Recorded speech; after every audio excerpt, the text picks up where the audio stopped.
Anyway, lastly, for our last topic here, we in terms of gaming console, one of the main issues that I or many have encountered, if you have a broken console here, how do you get it fixed? Now, normally you'd go to the manufacturer, whether it's Sony or Microsoft or even Nintendo, and get it fixed, right? But that's not always the case here, and then they don't have the network or service centers that could fix those problems, not just hardware and software issue, which is another issue altogether, that they would, you know, ask you to pay an exorbitant fee, which is, if it's reasonable, right? But there's such a thing as asking too much. But anyway, one would normally think if you could get a third party repair center to fix your devices or consoles, it would be within your rights since you bought that item, so you own it technically.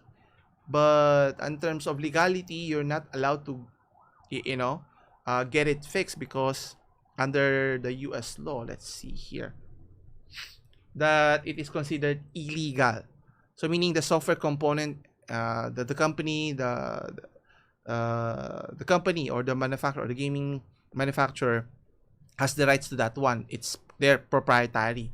But my point here is, if we cannot access those schematics in terms of, let's say, software updates, or if there's a bug issue which tends to happen over time, and if it breaks the system, whose fault is it?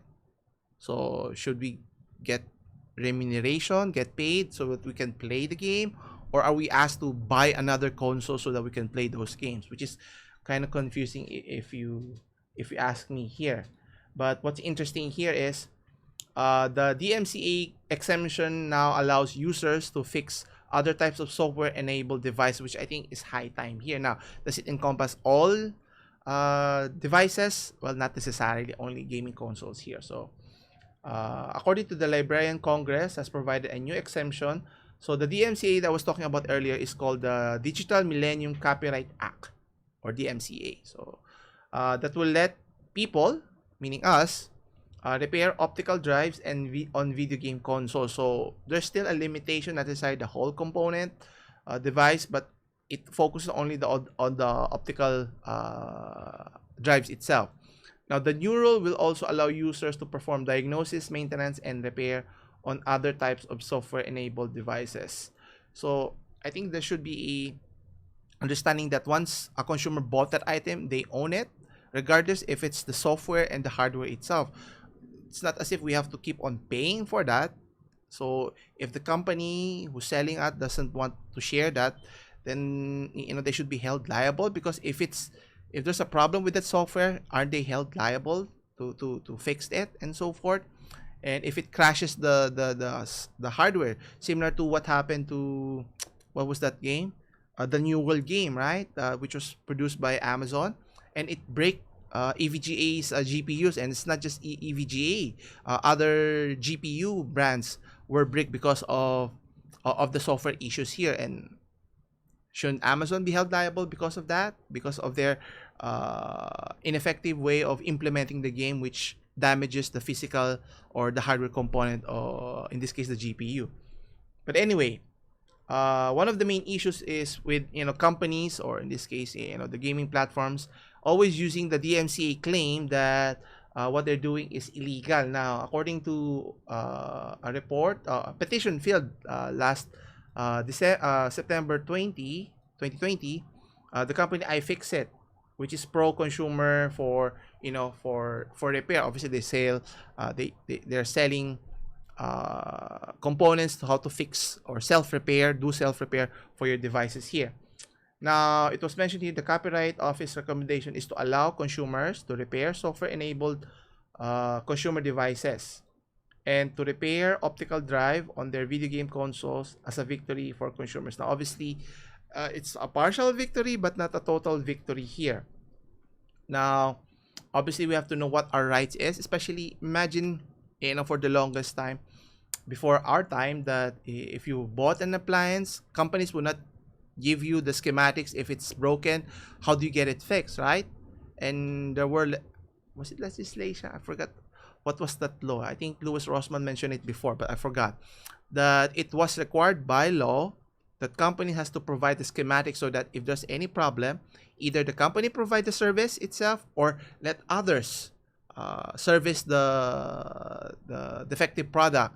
But not the case here, especially if you combine technology here with smartphones with the likes of Apple, right? Making it difficult for people to get their devices fixed. And obviously, we've heard reports, or there were reports that even Apple themselves are discouraging people from getting their devices fixed, so that they want you to buy new products and replace your old one and just throw it away.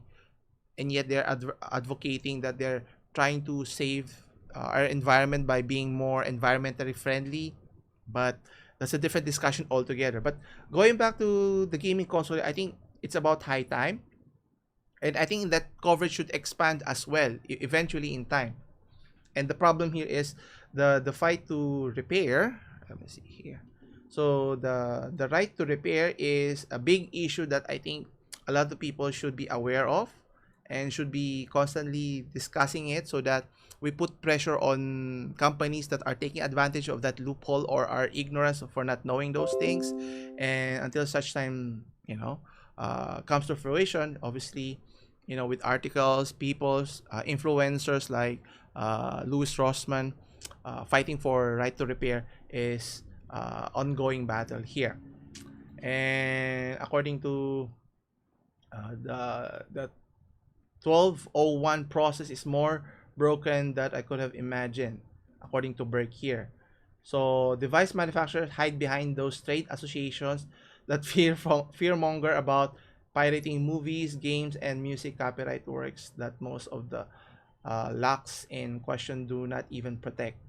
So again, there are, how they try to skirt those issues by obviously trying to leverage what benefits the company at the end of the day. But at the end of the day, government should step in if they see that the interest of the public is not being taken care of. And there should be a penalty for companies that are doing such erroneous practices, with the likes of EA for their monopolistic, not just monopolistic, but monetization for preying on children. And not many parents know, especially if you're playing the sports FIFA, right? It's a very popular worldwide game, but EA knows that, so they leverage that so that they can try to gain every cent, every dollar that they can scheme off with those FIFA Team Ultimate packs.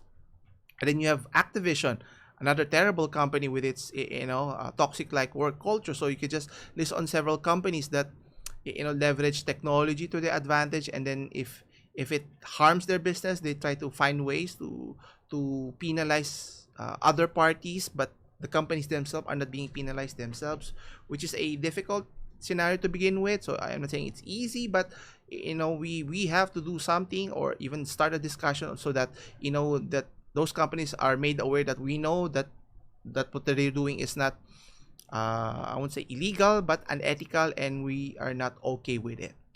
Well, hopefully, as we move on time, hopefully within our lifetime, significant changes could be made to improve the relationship in terms of how big companies, multi-billion companies treat their consumers here. It's as if that they could get away with anything if they sell anything.